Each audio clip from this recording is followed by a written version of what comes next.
Hey, Ohio. It is November 30th, 2025. Today, I want to talk about some of the property tax bills that are on Governor Dewine's desk. First, before I jump in, just want to say some facts, right? The property tax crisis that we're in is in large part been created by the majority party lawmakers and the policy choices they've made over the last 20 years, okay? I say that because with the passing of these property tax bills, which have passed by majority of Republicans, they have been so self-congratulatory about fixing this property tax crisis that they essentially were in large part responsible for creating, which I find somewhat hilarious. But let's just jump in. So, what are the property tax bills that they are that have passed and are on Governor DeWine's desk? So, one is HB 186. This decreases something called outside millage to the level of inflation. Outside millage are simply the property taxes that you get to vote on when, say, a levy is on the ballot. HB 335 decreases inside millage to the level of inflation. Inside millage are property taxes you don't get to vote on. In our Ohio Constitution, there is a 10 mil guarantee for every local government for basically bare bones, running of things. Just side note, HB 186, the only people that are going to benefit from this are people that were at or below something called the 20 mil floor, which applies to basically school districts and how much millage that they get. I've done prior videos about that if you want to learn more about that. But essentially, this is not going to help a lot of people in Ohio because they already benefit from something called HB 920, which is a property tax reduction valve.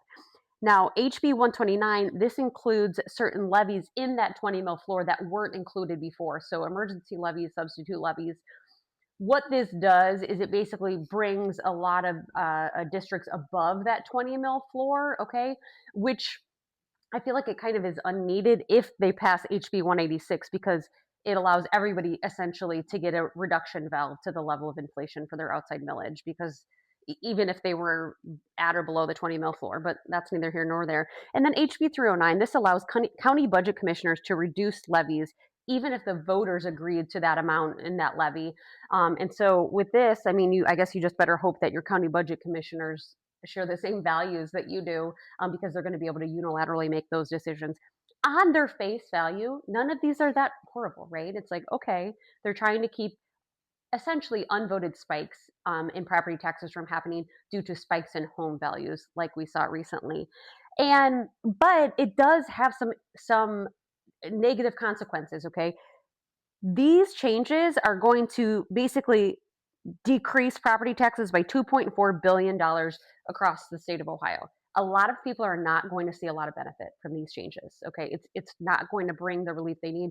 But $2.4 billion overall is a big chunk, and that's a chunk that local services like public schools, police, fire departments are not going to be getting.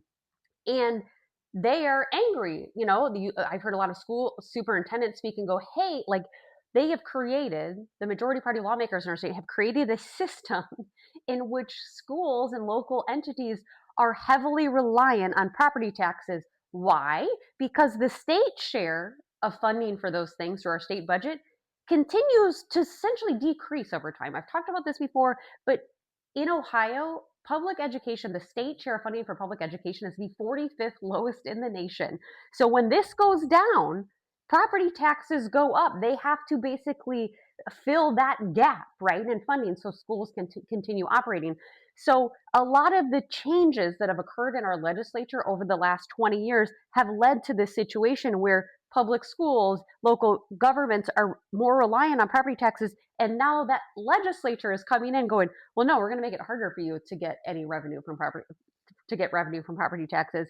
And again, they're like, yay, look at us, look how wonderful we are.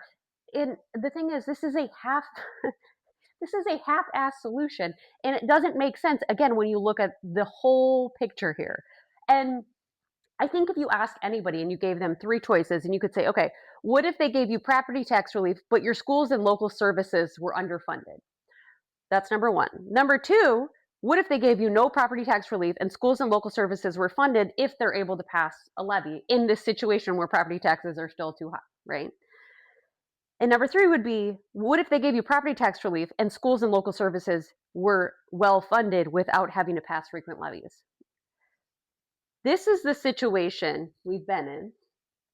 This is the situation this is creating, right? All it's doing is saying, oh, yeah, we're going to give property tax relief. Again, it's not going to help a lot of people. It's not going to do enough to help people. But it's, again, going to come at the expense of local schools and services from being able to get money from property taxes to appropriately run, when we should be doing number three, right? We should be, through the state legislature, giving property tax relief. Okay, maybe you do these things, but you have to also include things like a homestead exemption that's going to help seniors not get taxed out of their homes and increase the amount of that homestead exemption. You could do a property tax circuit breaker, but at the end of the day, you have to increase the state share of funding for public education.